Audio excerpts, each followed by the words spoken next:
Welcome to Inspiration and Transformation from the Banks of the Ganga with Sadhvi Bhagawati Saraswati, an American sannyasi living at the Parmarth Niketan ashram in Rishikesh, India. Sadhvi is president of the Divine Shakti Foundation, a charitable organization bringing education, vocational training, upliftment, and empowerment programs to women and children. Sadhvi is also Secretary General of the Global Interfaith Wash Alliance and Director of the world-famous International Yoga Festival. Join the musings of an American sannyasi as Sadhvi shares the wisdom and teachings of her guru, His Holiness Pujya Swami Chidanand Saraswatiji. Welcome, everyone, to Inspiration and Transformation from the holy banks of the sacred Ganga River in the land of Rishikesh, India.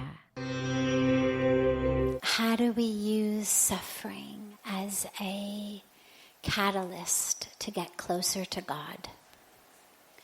It's tragic in a way that we feel closer to God, most of us do anyway, at times of suffering than at times of joy.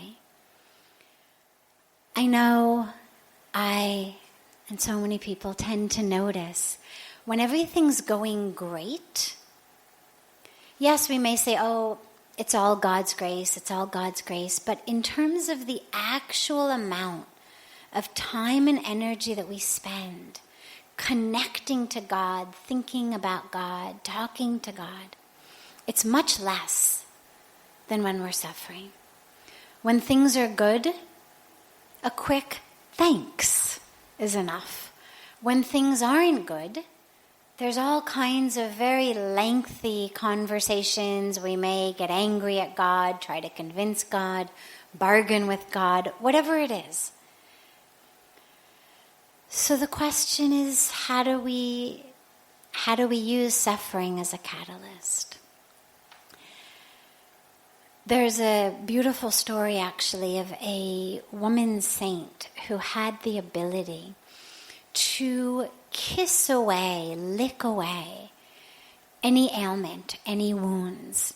And one day a leper came to her and she held him in her arms, and he was just oozing pus from so many different wounds on his body.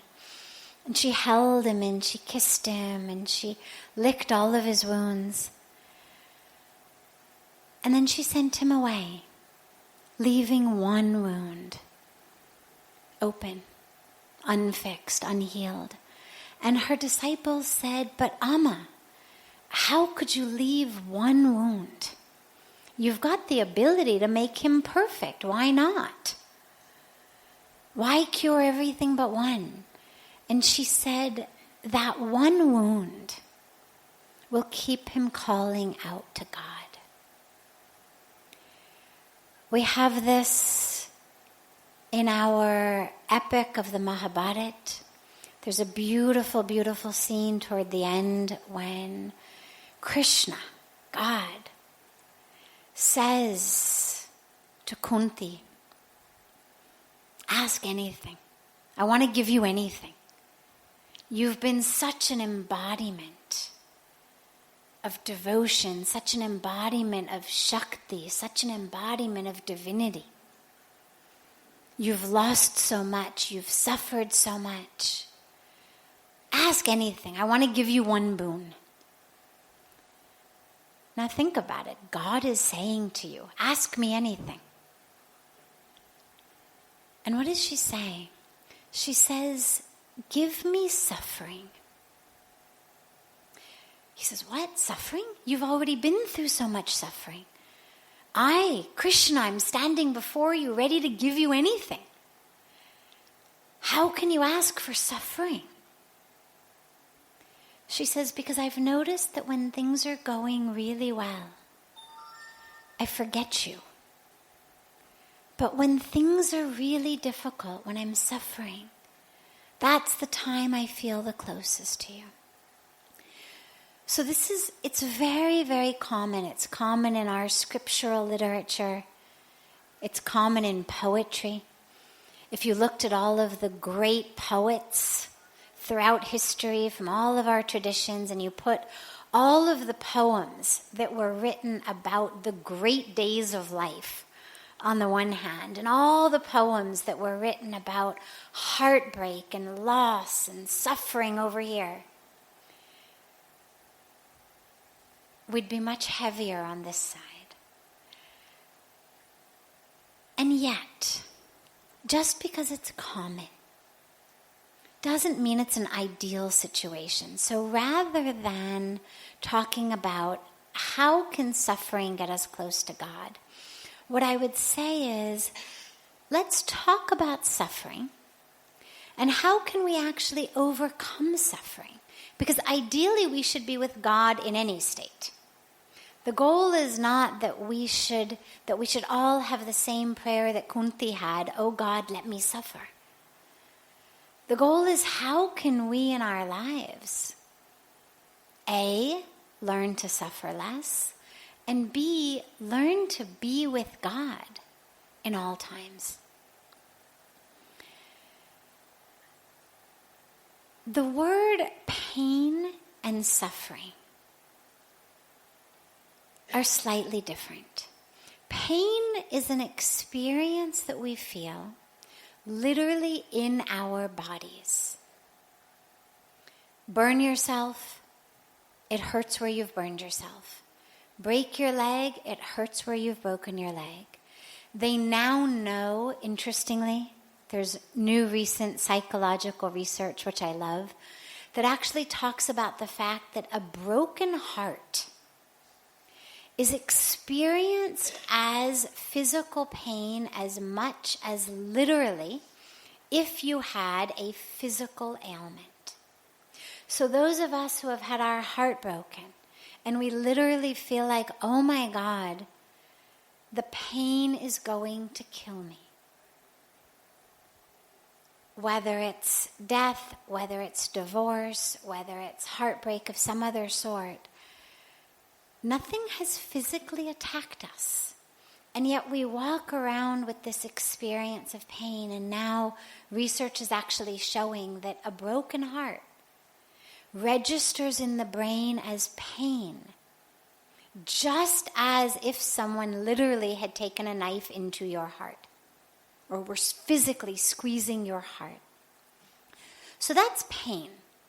And pain has its own very direct, very predictable, very scientific reaction in our brain, which is, ow! Oh my God, make it stop.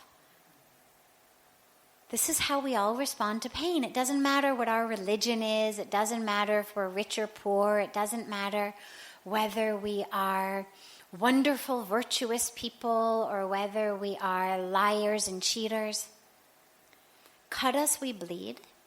And when we bleed, we hurt. That's the physical science. But then we have suffering. And many of us tend to equate the two as one. Whereas suffering is actually the emotional response that we have to the pain. I fell down, I hurt my knee. I cannot walk on it very well. It hurts. Okay. So every time I bend my knee a little too much, climb a few too many stairs, there's a response in my brain, ow. Tells me to be smart, to try not to hurt my knee further. But the suffering is, oh my God, why me? I was just carrying a sick baby to the doctor.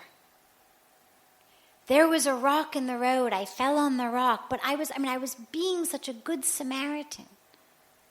Why did this happen to me? Or, it's always me. I'm always the one who falls. Look, we were walking together in the road. One speed bump.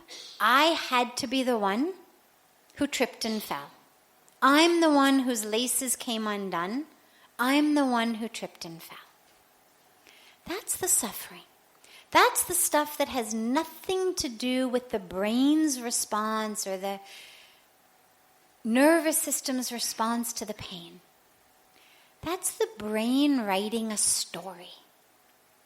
I'm the victim. I'm the loser. I'm the weak one. I'm the stupid one. I'm the clumsy one. Why couldn't I be more graceful? Why couldn't I be more elegant? Why couldn't I be a better tennis player? I can't believe I tripped over the net. I mean, can you imagine? Who trips over the net? Right? So you trip, you hurt yourself, put some ice, put a Band-Aid, take something, whether it's turmeric or whether it's ibuprofen, whatever your preference is, and it'll heal. But the suffering is what stays with us. I'm so stupid. Oh my God. And there was a stadium full of people watching. That's the suffering. And what we now know, actually, is the impact of our emotional state on our physical well-being. So it becomes actually this vicious cycle. I tripped, I fell, I hurt myself. Okay, needs ice, needs an ace bandage, might need an x-ray, might need a plaster, needs some turmeric, needs some ibuprofen, needs to be rested. But if along with the pain I develop suffering, I can't believe it, oh my God, all my friends are at the beach, I had to hurt myself on vacation, like why couldn't I have hurt myself during the work week? Had to be on vacation. Look how the universe is out to get me. The guy next door broke his leg and he got paid. He got to stay home from work. Boss paid him anyway and he only missed work. Look at me. I fall and break my leg on vacation. What kind of justice? So we go through these dramas. Not only does that hurt us emotionally, but tragically, ironically, it actually prevents our bones and muscles from healing. And so we end up not only with the first injury, not only with the first pain, but we end up actually making it worse. So how do we stop the suffering? The first is to look at what story we're telling ourselves. These stories have power only when we don't look at them. The minute we really start to face our own nonsense dramas, most of the time they start to dissipate because we're able to recognize them. Oh yeah, welcome back. This is victimization. Haven't seen you in a few months. Where have you been? Have a cup of tea. Oh, I'm the worst person on the planet. Welcome in. Would you like to have a seat? We start to understand our own emotional patterns. And the minute that we're able to do that, it diffuses their impact. They're able to tyrannize us only when we turn our backs to them. So the first is to look at our drama. But the other piece, and this takes us back to the question, how do we use it to get closer to God? Well, instead of going into most of our dramas, which is some variety of me as the victim, whether I'm the victim of the stupid rock in the road, I cannot believe that it thought that was a place to be, or the stupid guy who's doing construction who allowed the waste from his construction to be in the road, or the stupid municipality that didn't get the rocks picked up out of the road, whatever it is, it's someone's fault. We blame someone. It's the easiest and quickest thing to do. Pulls it off of us, gives us a nice target for all of those bad feelings that we have every time something happens in our life. And it allows us to stay the victim. And so if instead of that, we can look at the situation and say, okay, God, what am I supposed to learn from this? How can I use this? This is a great question to ask yourself when you are suffering. Okay, God, I'm suffering. How can I use whatever it is I'm suffering from to get closer to you? And the first piece, of course, is to understand that we must be suffering for a reason. Not because of the stupid municipality, not because of the stupid contractor, not the rock's fault, not the dog who bit us fault. But we're suffering because in this moment, this is what I've been given to grow from. Not because I'm a victim, not because I'm a bad person, but because these are the choices I've made. That's why I'm suffering. I'm suffering due to my choices. Again, it doesn't mean it's my fault. It just means it's my choice. Pain, not so much our choice. Suffering, our choice. What our emotional response to the things in our world, whether it's a knife that cuts us, whether it's someone who breaks our heart, whether it's 100 other things that happen that cause suffering. I've chosen how to respond to that.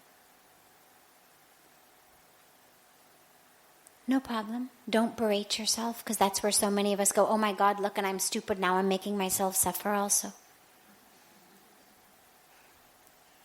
I knew I was the worst. But instead to say, why would I have chosen this path? What lesson am I supposed to learn from this? Because if we've chosen it for our growth. Doesn't mean we have to wallow in it. Maybe the whole growth was simply to recognize I've chosen this. And the minute I've recognized that, I've grown. And now I'm free. Maybe there's another lesson. Whatever it is. We ask ourselves in every moment, what am I supposed to learn from this? How am I supposed to grow from this situation? And ultimately, ideally, how can I stop suffering? Because that's not what we've been put here on earth to do. The equation was not, thou shalt take birth and thou shalt suffer so that you remember me. It may be where most of us are. Yes, that is true. But that doesn't mean that that's ideal. Doesn't mean that was God's plan. We suffer due to our own choices. We suffer due to how we see the world. Our own perception is what makes us suffer. Everything that happens in the world gets filtered into our brains in our own dramas. Each of us has a different drama. It's like the sun is shining. You could have 100 different shaped and different colored pots on the ground. You'll get a different reflection of the sun in each of them. In the same way, 10 people could be in a room. One person walks in and starts shouting obscenities, doing all kinds of things, whatever. Each of those 10 people is going to respond differently because of their own perceptions. 10 people are in the same train accident, end up with the same injuries. Go back to them 6 months later. They're going to be responding to what happened in 10 different ways, suffering on 10 different levels. Because we take in everything through our own filter and our own perception, which means it's our choice. And so the question becomes, why am I choosing to suffer? What can I learn from that? And then, how quickly can I get out of this situation? Can I stop suffering? Because that's ultimately the goal. How to stop suffering. And what we find in most cases is, it's a change in perception. And the minute we do that, the suffering dissipates. Our leg may still be in a cast. Our arm may still be bleeding. But the emotional experience of the suffering dissipates. You're listening to OTR-FM, part of the IOM radio network. Being a radio host on IOM FM allows you to build your show on a rich platform with the power of the internet to fulfill your outreach goals and connect with a very specialized and global online audience, unlimited by time and distance. OMTimes Radio will provide you with web relevance, a recognizable conscious brand, and with the standard of excellence that has accompanied every single Circle of Hearts Radio is a sanctuary on the airwaves.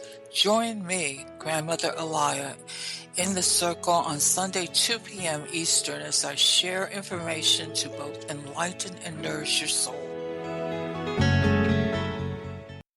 Hi, this is Christina Ricci with RAIN. Every 2 minutes, another American is sexually assaulted. If you or someone you know has been sexually assaulted, you are not alone. Help is just a call or click away through the National Sexual Assault Hotline. Please call 1-800-656-HOPE, that's HOPE, or visit rain.org, that's RAINN.org. Brought to you by RAIN and this station. Welcome back to Inspiration and Transformation. I'm so glad to have you all back here with me. What is your feeling about the role of a guru in this age of heightened awareness of spirituality, accessibility of spiritual knowledge, science and technology? So we've got books, we've got YouTube, we've got everything online, we've got so many different classes and programs, CDs, trainings, certificates, in whatever you want. Enlightenment certificates, enlightenment classes, this, that, everything is there. I can only imagine how many videos on YouTube there must be about how to get enlightened in a 4-minute video. So it's all there. Do we still need a guru? And the answer is yes. And the reason that we still need a guru is that the knowledge has always been there. The gurus did not come into existence because God is somehow so esoteric or so difficult to reach that we needed someone to channel or translate. Connecting with God is not like learning quantum physics, where you really just can't wake up one day and get it. You really need someone who gets it to explain it to you. But God is not like that. God is not complex or esoteric or difficult or some sort of long equation. The gurus are here not because God is difficult, but because we are difficult. Because we live our lives with a veil of ignorance in front of our eyes. But we don't know it. And that's the game of the ego. We live our lives not seeing God. Not because God is not visible, but because of this veil over our eyes. So the role that the gurus play is not to bring God, but to pull that veil off our eyes so that we can see. The ego is incredibly insidious. And when we say ego, we don't just mean arrogance. We mean all of the games. Because it's not just arrogance. It can be the exact opposite. You can say, well, I'm the least arrogant. I'm the most humble. In fact, I'm so worthless that I wish I would just die. That's also ego. So the ego runs the whole spectrum of every concept we have about ourselves, from I'm the best to I'm the worst.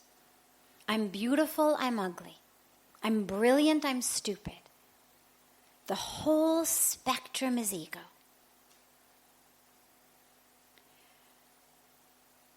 What I need is ego. I need this raise, I need this job. I need to marry this person. I need to have this child. I need to live in this place.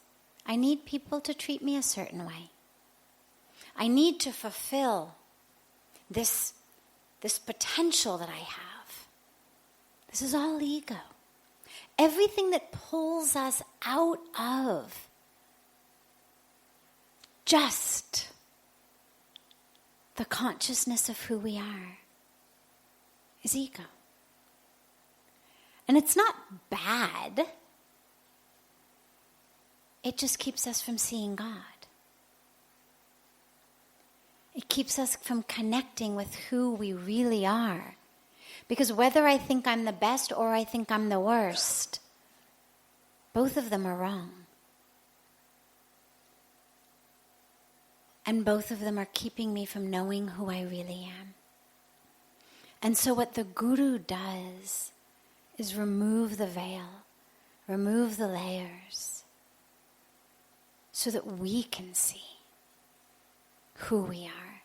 And then we know how to live. Because when we're living run by our egos, we always make a mess. Whether we end up fighting with people, whether we end up neglecting everything in the world to get ahead in business, whether we end up not fulfilling our potential because we don't even know what our potential is, because we don't know who we are. Somebody comes in and says, oh, you've got this potential to become the head of this or the CEO of that or the president of this. That's not a potential. What you've got a potential for is to allow the divine to flow through you in every minute, and it has nothing to do with a career choice. It has to do with how we live from the moment we wake up to the moment we sleep, and even the moments we're asleep. That's the potential. Even if you decide your potential is to be a billionaire CEO, you're still selling yourself short. Because that's not who you are. And so what the Guru does is remove every ignorance that says who we think we are, what we think we need, where we think we're going. Remove the veil so that we can see the divinity in ourselves. And when we can see that, then we have a chance to see the divinity in others. And seeing the divinity in others is the only possibility we have for actually connecting with people. And for actually serving the world, for doing anything. So the Guru, the word Guru literally means the one who removes the darkness and brings light. So the Guru removes the darkness of ignorance and brings the light of truth.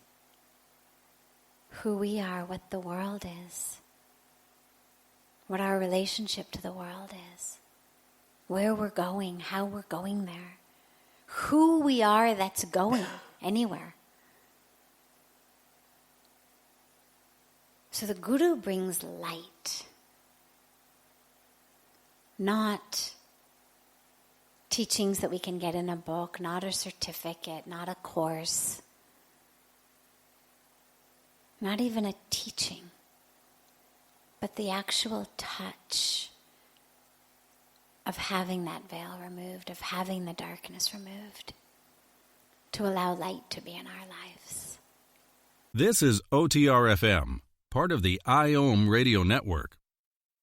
OMTimes magazine is one of the leading online content providers of positivity, wellness, and personal empowerment. A philanthropic organization, their net proceeds are funneled to support worldwide charity initiatives via Humanity Healing International. Through their commitment to creating community and providing conscious content, they aspire to uplift humanity on a global scale. OMTimes, co-creating a more conscious lifestyle. Do you have time to read that inspiring book or that blog post you've been meaning to get to? In your busy world, how do you improve yourself and keep your life going? I'm Lisa Kay, and my Between Heaven and Earth radio show can transform your life. just by listening. Be uplifted with inspiring topics, positive stories, and ideas that really work.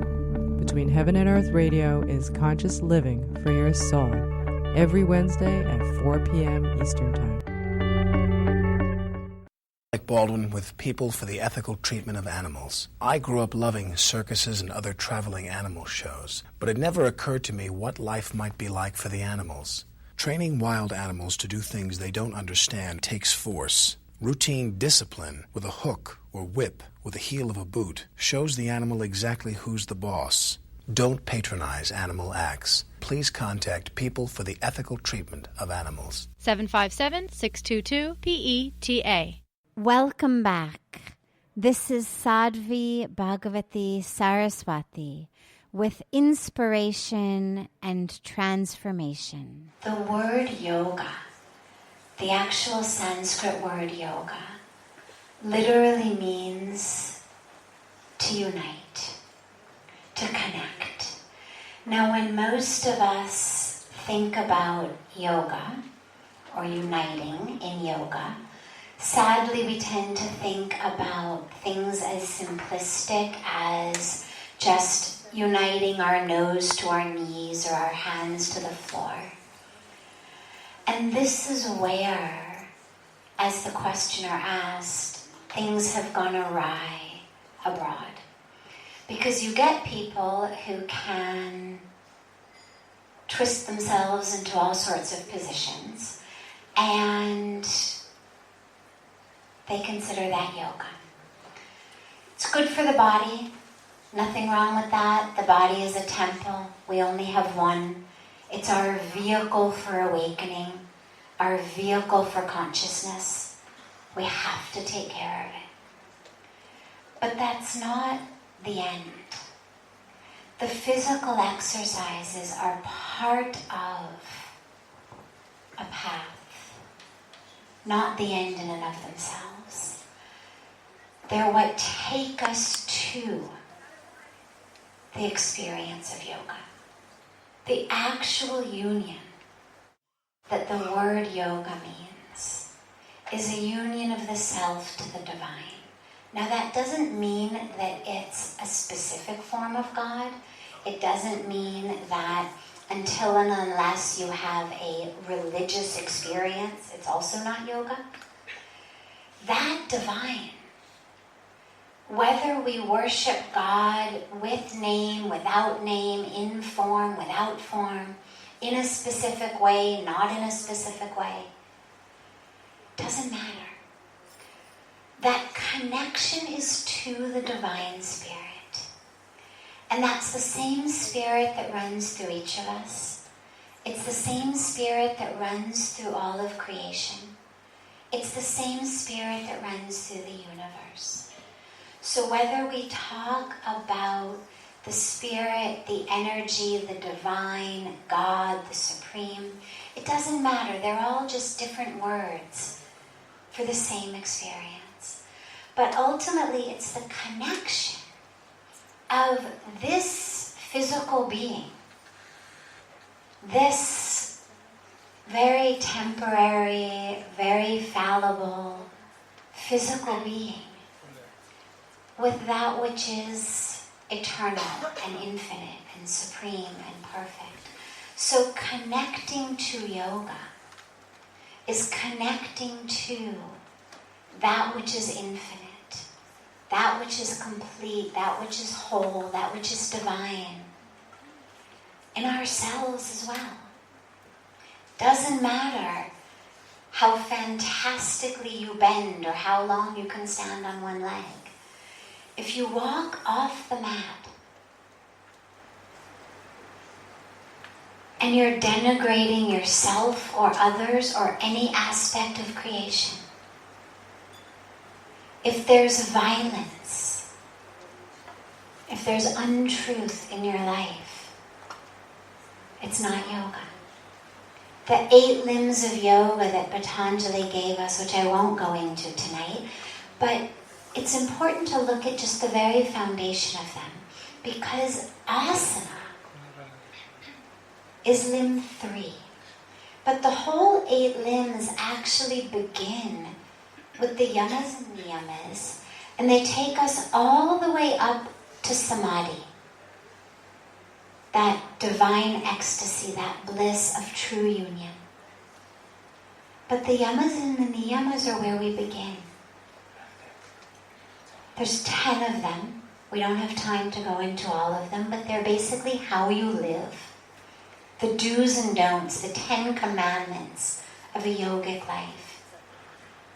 And if we look only at the first 3, you've got ahimsa, non-violence, satya, truth, and asteya, which is non-stealing. If we go no further, and we simply say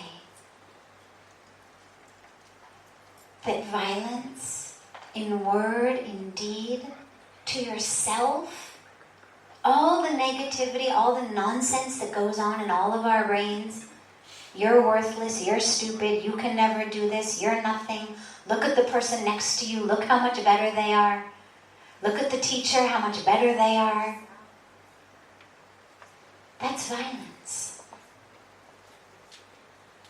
It's violence to yourself.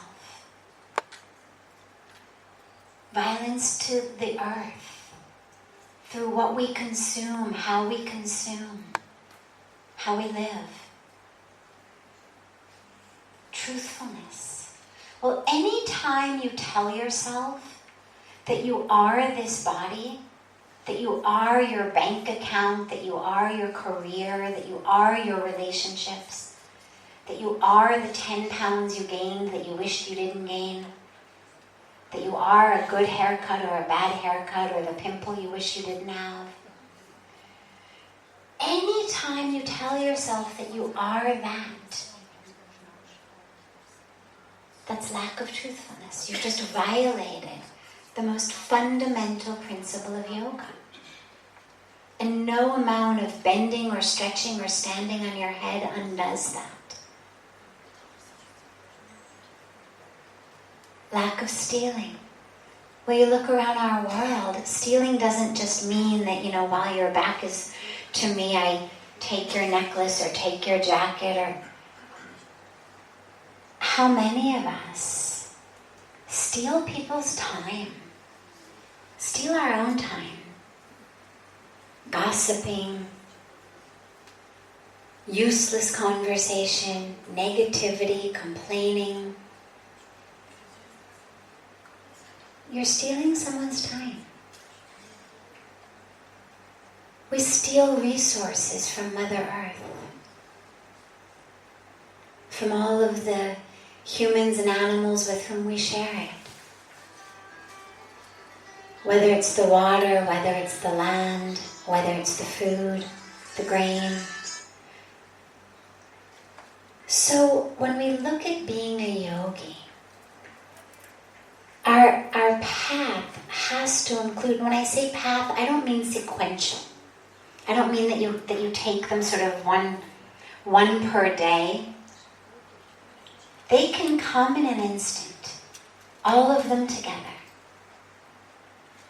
But that our experience of yoga includes all 8 limbs, that we're looking at how we live, so we're not beginning with asana, but we're also not ending with asana. We're understanding that yoga, until and unless we've had that experience of absolute union, that joy, that bliss, that peace, that experience of being one. Again, whether we say with the divine, with the universe, with God, with the spirit, it's just a semantic difference. That's where we're going. And as we practice our yoga, to remember that. Because every aspect of the 8 limbs, whether you make non-violence your yoga, Whether you make asana your yoga, whether you make pranayama your yoga, whether you make swadhyaya your yoga, self-study, choose any of them. You actually can get there through any of them, as long as you're aware of where you're going. So the asana, when we're doing the asana, recognize two things. Recognize that A, this asana is helping me take care of this temple of my body, helping me use this physical being, this vehicle for awakening that I've been given, this vehicle for consciousness. And two, recognize that through this, as a medium, I actually can experience that full yogic union. There's no rule that says it has to happen in lotus pose and it can't happen in triangle pose, or it has to happen with your eyes closed and it can't happen with your eyes open. It's all about what's happening inside. So if you make yourself aware of both of those, then not only does the body become vibrant and healthy and flexible, but we actually take ourselves to yoga. This is OTR FM, part of the IOM radio network. The number one reason girls drop out of school in sub-Saharan Africa is lack of access to feminine hygiene products. The Pads for Schoolgirls Project, an outreach of Humanity Healing International, is changing this paradigm by setting up sewing programs at schools, teaching girls a vocational skill, while producing the reusable pads that help keep them attending classes. The girls pay it forward by making and giving pad kits to other girls in need. To learn more, visit humanityhealing.org. Humanity Healing is where your heart is. Circle of Hearts Radio is a sanctuary on the airwaves. Join me, Grandmother Elia, in the circle on Sunday 2 p.m. Eastern as I share information to both enlighten and nourish your soul. When I broke my foot, for leaving me alone when I wanted to be alone. And now, as a grown-up, I'm thankful for being able to take care of you, my dear mom, for taking you to your therapies, for understanding that sometimes you simply want to be alone. Roles change without us noticing. That's why AARP gives you the information to provide even better care for your loved one. Visit aarp.org/caregiving. Brought to you by AARP and the Ad Council. Welcome back. This is Sadhvi Bhagawati Saraswati, and thanks for coming back and joining us for more of inspiration and transformation. So most people come in with mind-heart dilemmas. Here we have a mind-tongue dilemma. They're really the same in many ways. And the reason I say that is even when we talk about mind and heart, the stuff that we attribute to the heart is actually happening in the mind anyway. Decision making is not happening in a muscle that sits here. It's actually happening here. And the way that we know that is if somebody gets a brain injury, their heart is fine, but they get a brain injury, miraculously, their emotional states change. Their emotional life changes. So decisions are not actually made by our heart, they're made in our mind. So really what we have is mind and everything else. What I'm going to say is I'm going to take intellect a little further. Because intellect, many of us who come from an over-academic background, over-intellectualized background, for us, in some cases, listening to the intellect is not actually the right answer. In some cases, it's our intellect that talks us out of actually making the right decision. My intellect tried really hard to convince me not to move to India.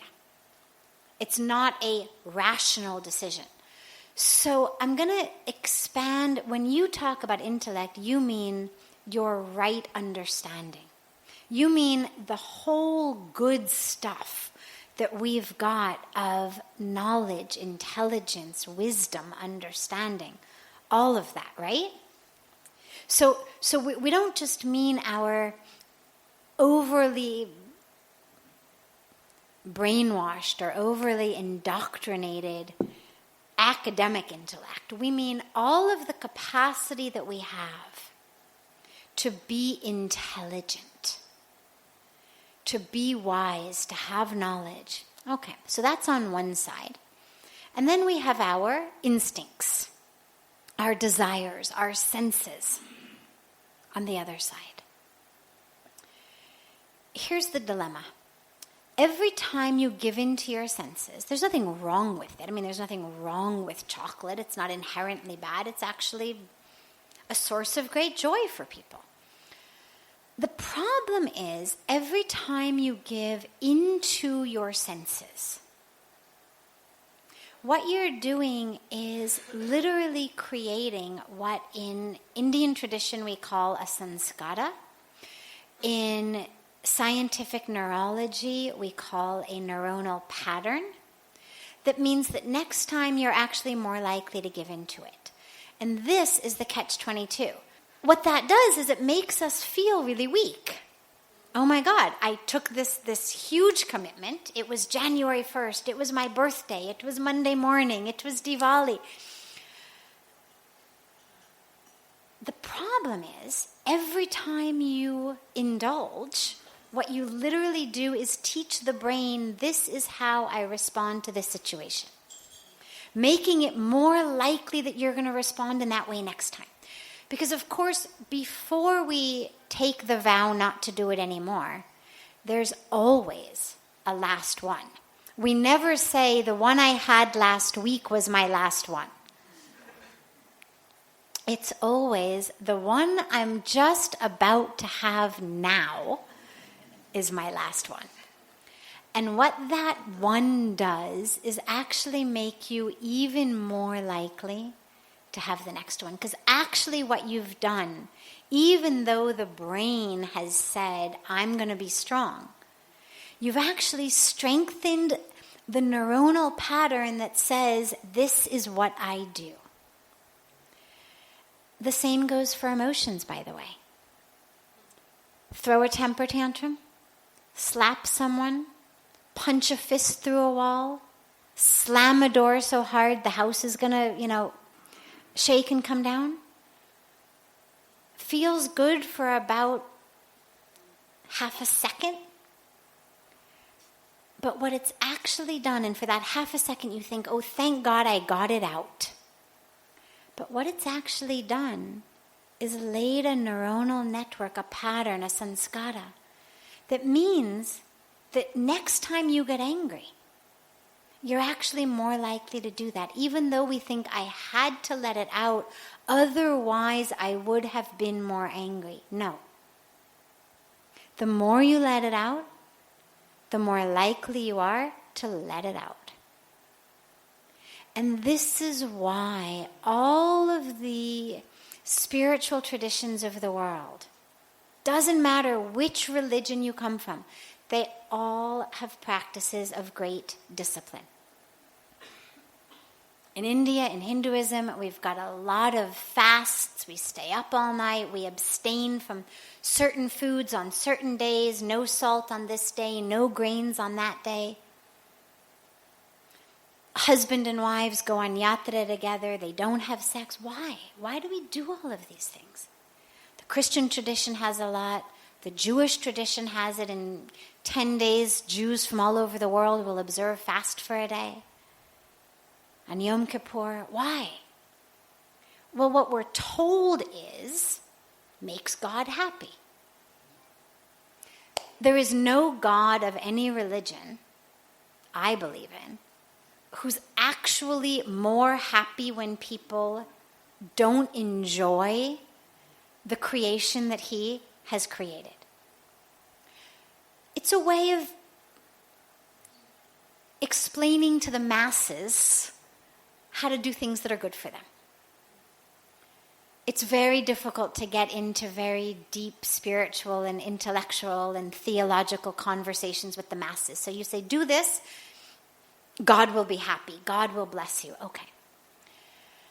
But why do we really do it? We really do it simply to teach ourselves, to give ourselves the experience of knowing I don't have to give in. Every time you don't give in, you lay a pattern of not giving in. So it's not the chocolate that's bad. It's that what it's done is it's taught you, I am someone who gives in. Today it's chocolate, a piece of Cadbury's. Tomorrow it's something else. Day after your doctor says you've got diabetes, you've actually got to stop with the sweets. Now you're eating them, it's risking your health. Then it becomes something else, because your whole nature becomes one of giving in. And this is why it's important to abstain. Doesn't mean we never have chocolate.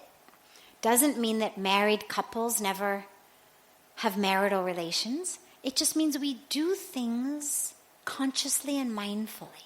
That's all it's about. If I'm eating the chocolate because I can't not eat the chocolate, that's not mindful. If I'm eating the chocolate because I love chocolate, chocolate makes me happy, I don't have diabetes, I don't have any cavities, there's nothing wrong with my health. Somebody's just come back from Switzerland with beautiful Swiss chocolates. Why not? Enjoy by all means, but do it consciously. Do it mindfully, enjoy it. The purpose of austerities, the reason we do austerities, is for discipline.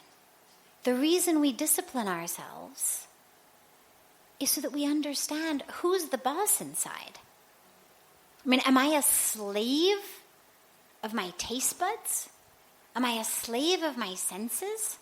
Am I a slave of my emotions? This is where you get everything ranging from people who have diabetes and can't stop eating sugar and end up dying, to people who get so angry that somebody took their parking spot that they come out of the car and shoot them. In both cases, chances are that wasn't the first time.